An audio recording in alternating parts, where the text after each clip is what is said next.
10 years. Wow, that's great, man. Yeah, I weighed myself today. I'm 18 pounds away from my goal.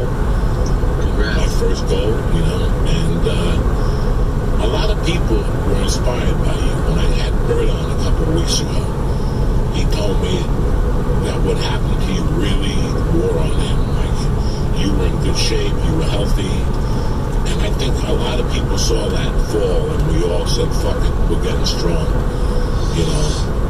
Yeah, man. I mean, it definitely, you know, it was more mentally and emotionally taxing than a lot of people. Like, a lot of people were like, you broke your arm, like, what's the big deal? I'm like, yeah, it didn't really affect me that way. I didn't feel like I just fell and broke my arm. You know what I mean? Like, it was much more, like, I went through, like, an emotional period in recovery.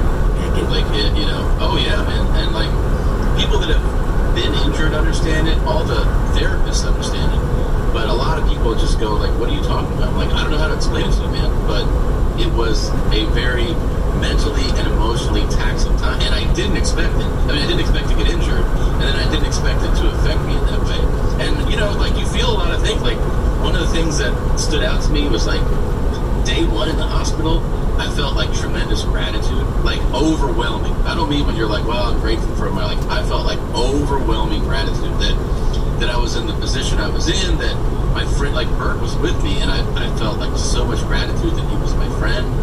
And the whole thing was, like, it's this overwhelming experience. And, like, I don't know how to really describe it to people, but, you know, if you're fucking around playing basketball and you think you're having fun, and then all of a sudden you feel like you got shot. Like, that's what I feel like. I got shot, man.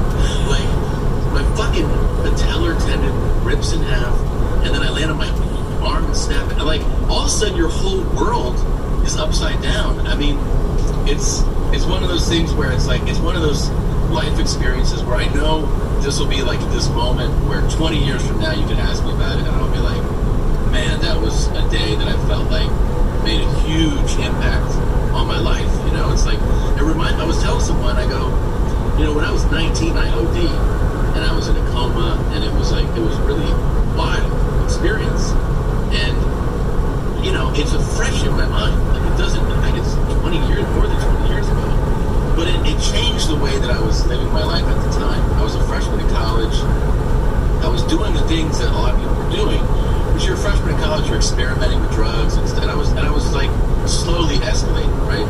And as I was escalating, you have something real crazy happen, which is like an OD, and you're in a coma, and you're in ICU. It makes you kind of go like, what the fuck am I doing, right? And it changed me. Like, I ended up never doing a hard drug again because it's traumatic.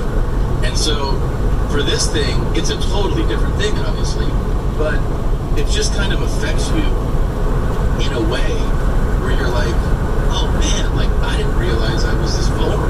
You know what I mean? Like, why would I think that I'm going to go to jump and my fucking body's going to break in half? Like, you don't think that, you know? And then, yeah, then you feel like this weird gratitude stuff, and then, I mean, I don't know, man. I was just in this recovery center. People are taking care of you. I was talking to a therapist about it, and I'm like, I don't know why this is so emotional for me. She's like, well, you know, this is kind of like being a baby again.